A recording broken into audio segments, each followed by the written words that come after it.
funny. It's like a couple of English boys I met the other day, and they were like, this traditional wear that they made is fantastic. It's so freeing. It's so freeing.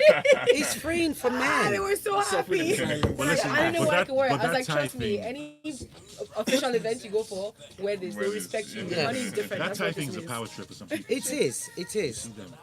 Yeah. Alrighty. We are in. Mics are up, studio.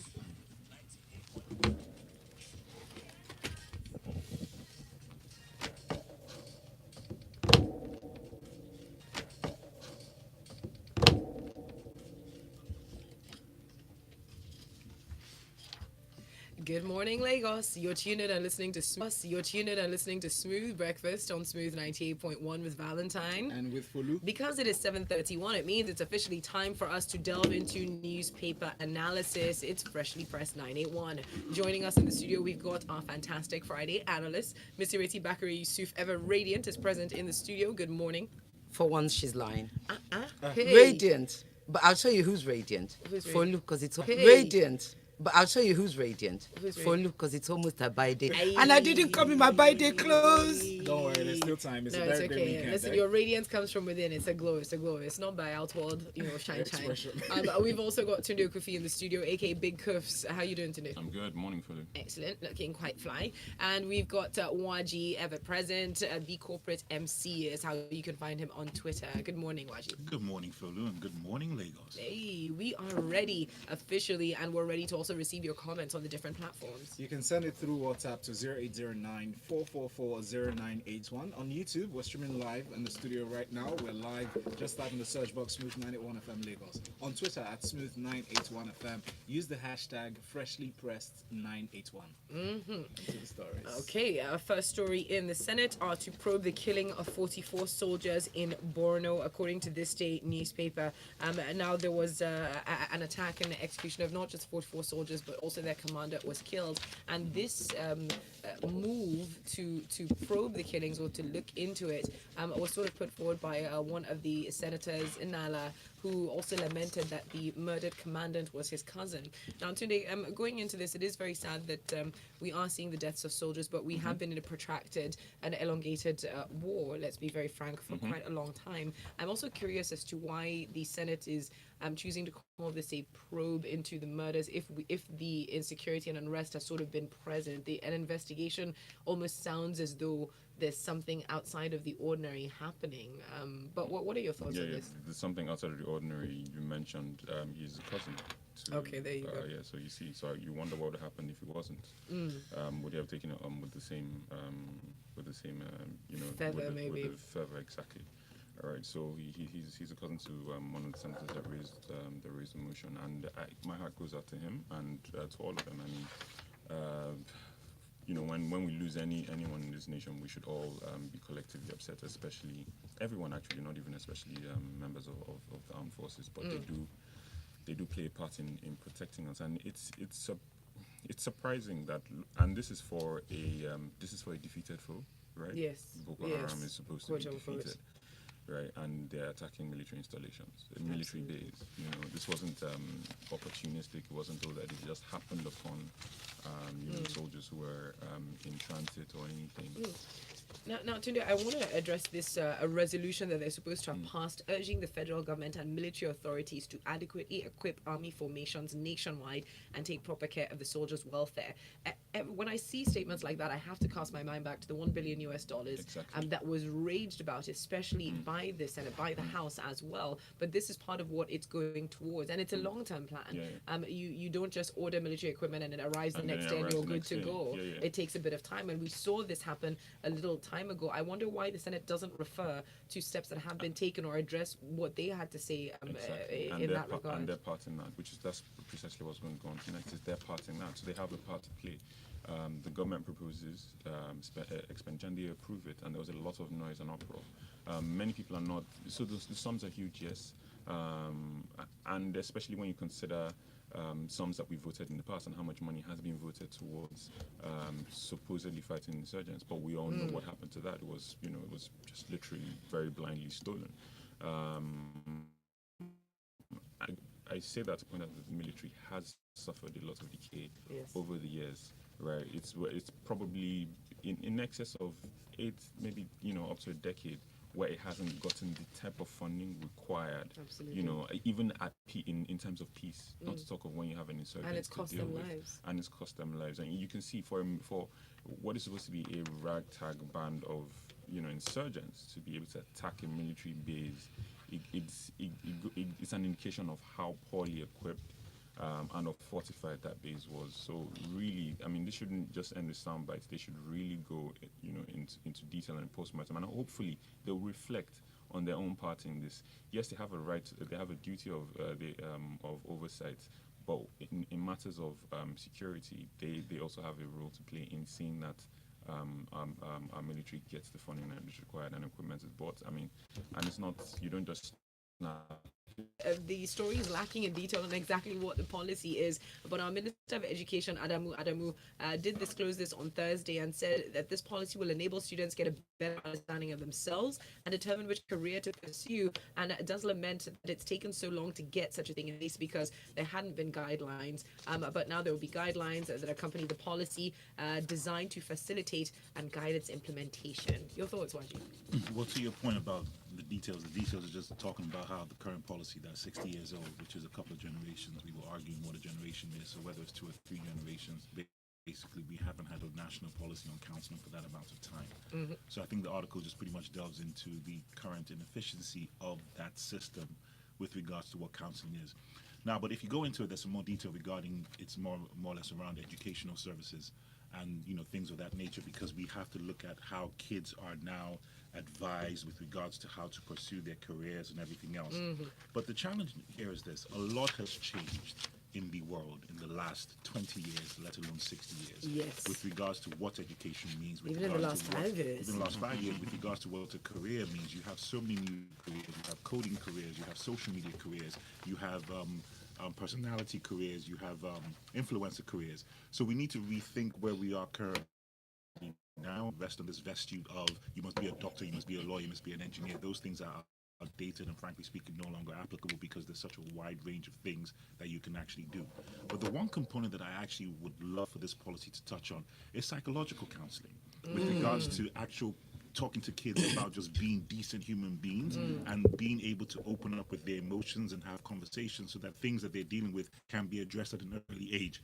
I remember the benefits I had of having counselors who were just beyond educational counselors, just people that you could talk to, especially as a young individual going through your teenage years, post-puberty, into your teens and everything else. You're dealing with a range of emotions and things of that nature, and it's something for some reason we do not like to address in young people in Nigeria, and then people now carry these things into adulthood and it now begins to affect their development. So in as much as we need to focus on careers and all those kind of things, we also need to focus on psychological counseling as a national policy so that we can somewhat eradicate a lot of the tempered adults that we have in Nigeria today. Thank you very much. I actually thought that's what it was going to Fantastic. deal with. But let's move on to our next story from Premium Times. And from Premium Times newspaper, I'll have this headline: Court fines lawmaker 120,000 naira for receiving 4.5 million naira bribe. And this is why we need counseling policy. So, court on Thursday awarded 120,000 naira to the lawmaker, and he's facing the charge. His name, the accused actually, is Lawali Dogon Kade. Was arraigned in court by the commission on Thursday, and he was, arraigned on a 4-count charge for requesting payment of a bribe upon the award of the contract for the supply of medical equipment, and asked to pay 30,000 naira for each of the 4 counts. Ms. Ireti, like I said, this is, Nwaji's story just covers it, because half of us need counseling every time we read these stories. So we do need a policy on counseling. Yes, why was he fined 120,000? You've got to ask, when it's a 32 million naira contract, or 31 anyway, 31.2 million naira contract. I always call it cost of sale. Sorry, is it that again? I call it cost of sale. Cost of sale. That's exactly That's right. what it is, yeah. So, and he's basically, he has 4 counts, and he was fined 30k for each count. What? Pardon? How does that make sense? And again, this is one of the worst crimes. It's actually medical equipment. You've got to ask yourself. So he basically spoke to the pharmacy and said to the pharmacy, look, mate, I'll make sure you get this contract. Bung me a bit of, naira, make sure it's in the millions. Pay me And some commission. yeah, what do they call it? PR. It's called PR in government. Yes. So you pay PR and that's it. it's good. He's been sentenced to 4 years in jail, but I'm not happy with the fine. I'm really not happy with the fine. I think 120,000 is a mockery. If you're truly going to be dealing with corruption and you've got evidence, especially when apparently he's what's the word? He confessed. You know, he admitted the crime. Guilty, yes. Yeah, it's the same thing. He admitted to the crime. Then you need to use such people as a deterrent. Okay, and if you don't use them as a deterrent, I hate to go back to YG again, we will actually need that counseling policy ASAP. It just seems like a slap on the wrist, but thank you very much, Miss Ireti. Okay, thank you. Let's keep it moving. Today I'm coming back to you. Yuletide, there are no blood-sucking demons on the road. FRSC have made this conclusive statement.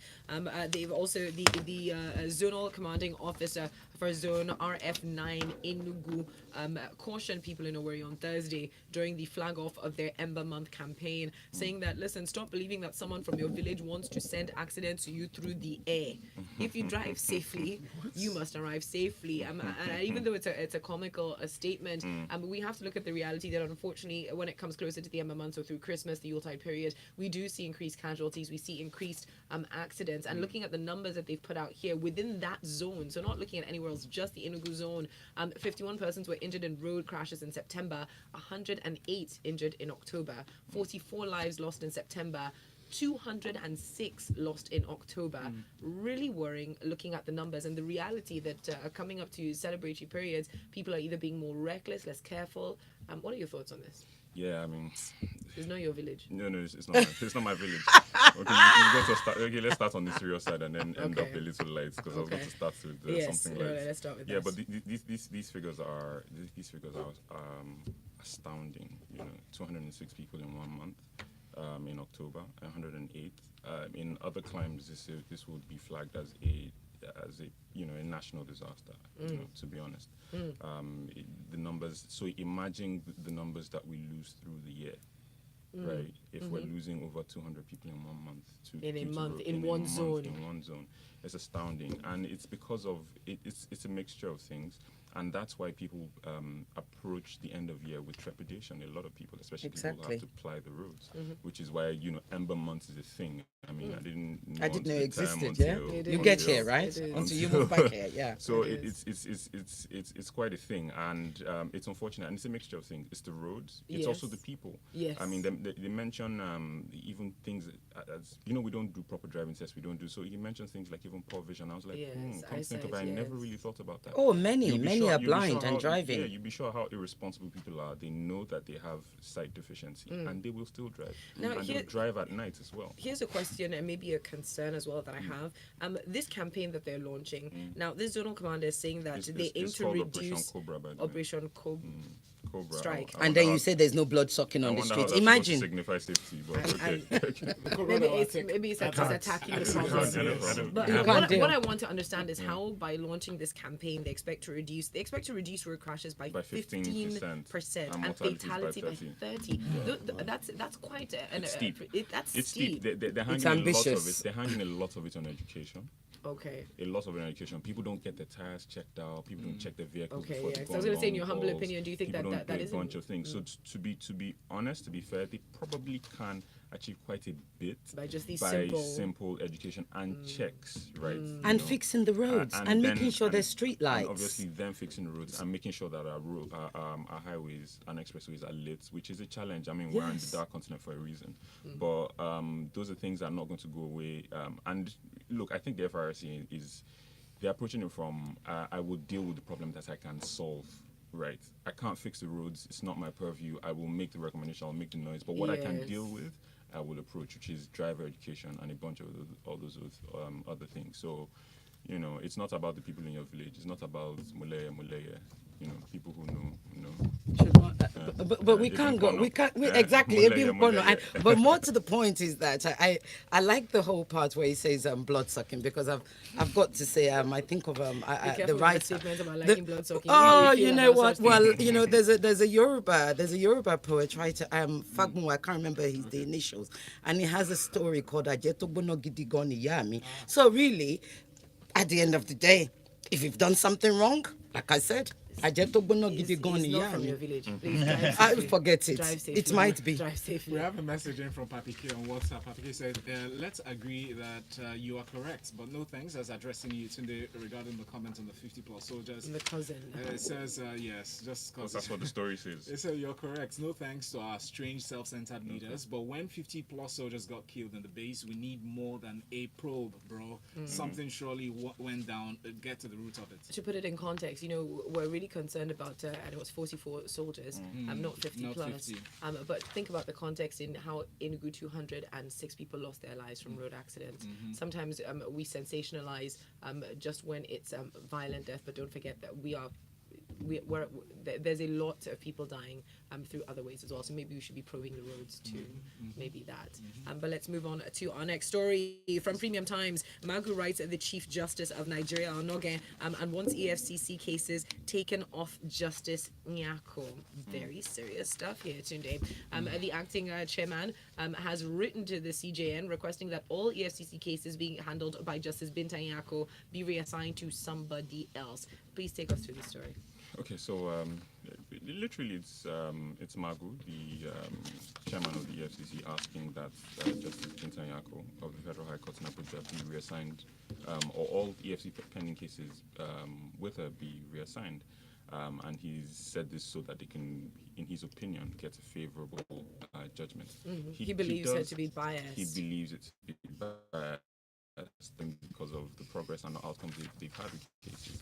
Now, let's hope that it's not because we all know how EFCC has conducted some of its cases from the news that we've and reports that we received. Also, the level of success they've also had, and the kind of the way other cases are put out of court and people get away with stuff on technicalities because they haven't done due diligence or haven't done their work as they should have. So I hope it's not a case of the chairman expecting some sort of favor or waivers in terms of due process and doing what should going about with prosecuting these cases as they should be done.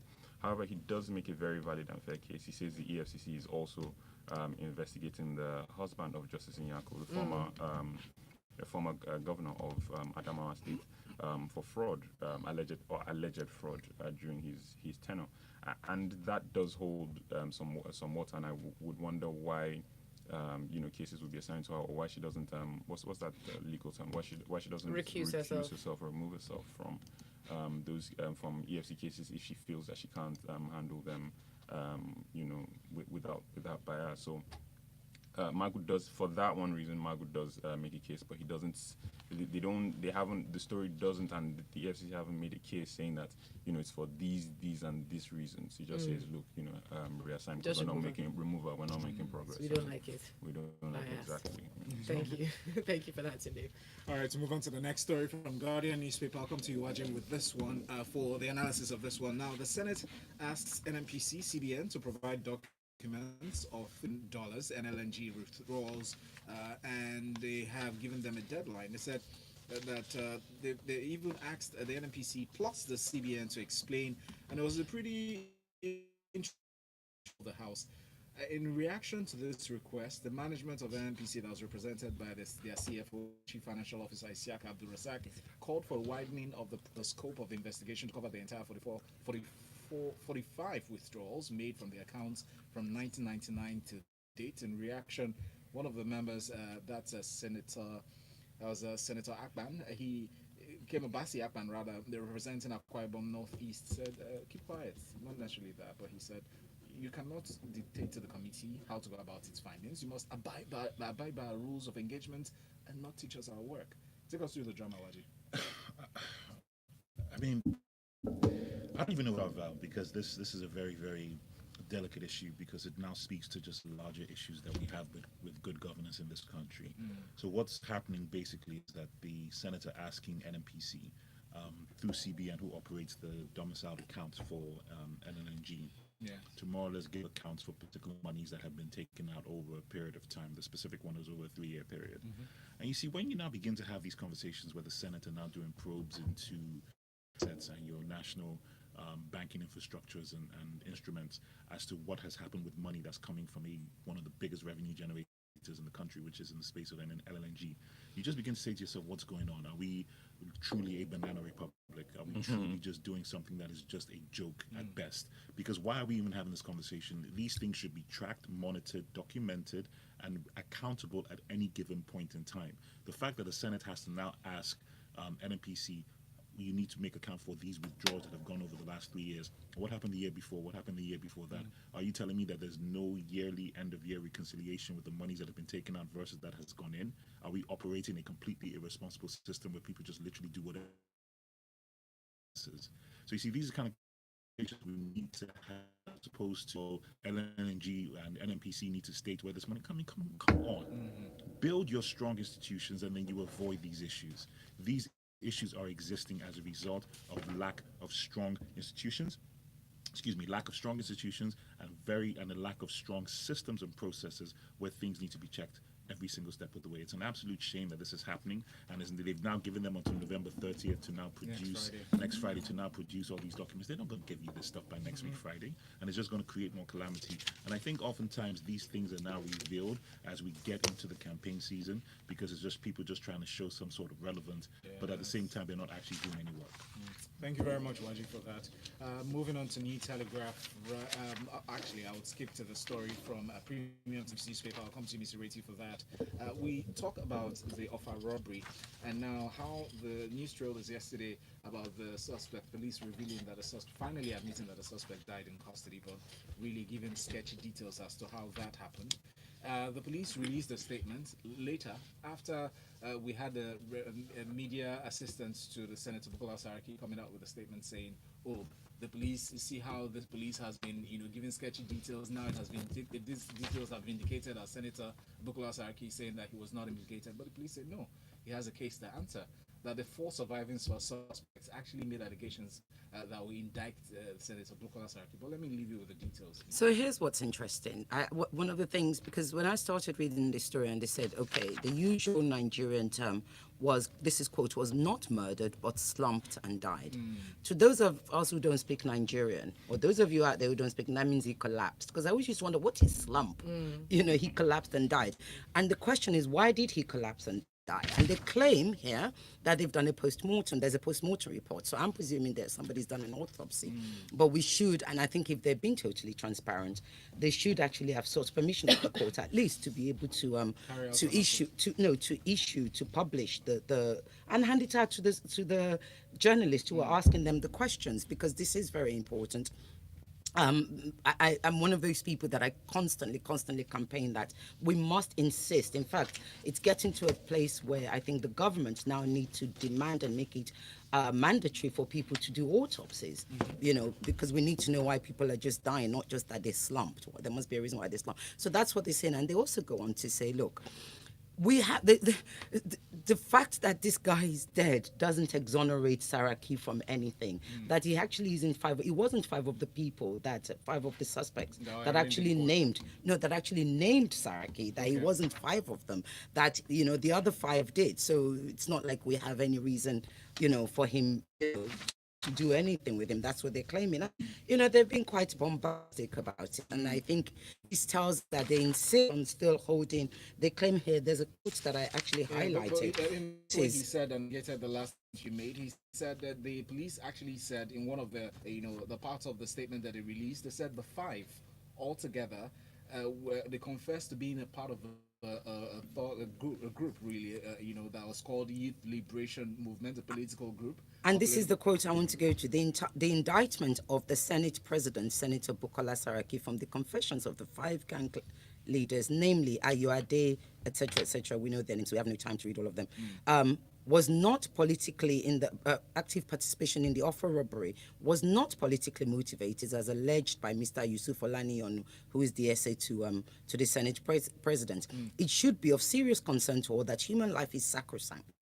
And where investigations have been concluded and suspects arraigned in court, judicial process must be exhausted and not hindered, for the law to take its course in ensuring justice for the families of more than 33 innocent persons who lost their lives. And I think that, for me, that's what's important. So we keep an eye on this case. I think it's good. We should continue to report and highlight it on this show and every other news program around. Thank you very much, Mr. Ireti. Nwaji, I'll come back to you for the story on New Telegraph. Representatives endorsed June 12 amidst protests. Who's protested? It seemed like most of the members on the floor of the House of Representatives were split along party lines, as the members of the ruling APC and the main opposition, People's Democratic Party,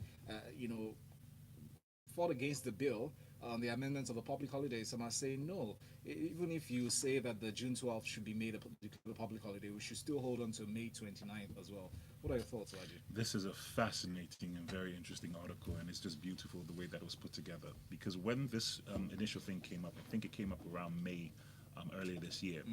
The conversation is that if you want to, you shouldn't have made those statements if you were going to pass it through the Senate. Yes. Okay, you should have made it in an executive order, so that way it can just go into motion and people can debate it or whatever the case may be. But when you not ask it to go through a Senate so people can now debate it and have conversations around it, it now should not have been made with the declarations that it was made earlier this year, which is a fair point.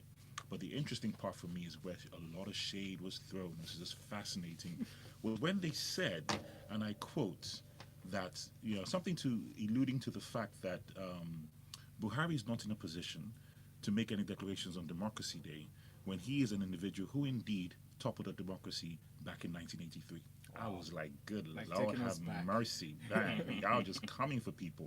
And it's an interesting component because it now brings up a further question that what is the spirit behind the amendment? That May 29th is something that is celebrated as the day that we actually inaugurated our current dispensation of democracy. So it does have some significance. So if you want to change that back to June 12th, why are you doing that? And better yet, are you the individual in the best place to do it? So it's a very interesting conversation. And I think for me, these are the kind of things that need to happen when all sorts of things are just declared and passed on, especially from the executive. The legislative can come back and debate it whether or not it has credibility. So these are just the order of things that need to happen, and it needs to be inspected. Let it be be debated properly so that we can all have this conversation. Especially as it has passed the second reading. Exactly. We'll look forward to the more details as it unfolds. Now, moving on quickly to the story from Punch newspaper. Ms. Ireti, this one's for you. EFCC seals houses linked to Fayose. What are the details and what should we take? Well, they've sealed two-story complex building. Apparently, they've sealed the radio station, which apparently belongs to him, etc., etc. The guy that manages the radio station said, no, we've not been sealed. Yes, they told us we're under investigation.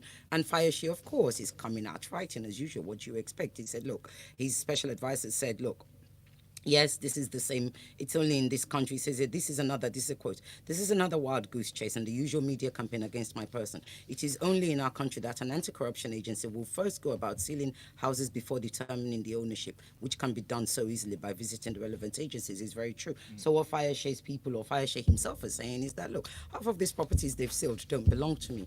Well, we can always find out. And if the EFCC didn't want to do a lazy job, it's very true. They should go and find out. And of course, this is as a result. Why is he being sealed? I must say this is as a result, apparently, of him earning 2.99 billion from the arms fund allotted to the office of, guess who? Dasuki. There you go. End of story. Thank you. We'll round up with messages that have come through. Henry Manuel says the investigation into the NLNG dividend withdrawal by NNPC is very misleading. The NNPC owns the money. The NNPC decides what to do with the money. There is no statutory requirement for those dividends to be paid into the Federation accounts. That's not the true. Investigation should be appropriate or inappropriate use of NNPC's financial resources. But what do I know? This noise too shall pass without any significant findings. Wow. Interesting. Next Interesting. And we've also got this one that came in from Genghis Bank, who's saying a whopping sum of 2.1 billion. The last administrating and said, fortunately, a certain Sambo Dasuki shared the money among some people for the purpose of the 2015 election. Mom would tell me that the federal government should obey that ridiculous court order to release him from the pays for the lives of those soldiers being killed daily as a result of not using the monies budgeted to fight insurgency. Very true.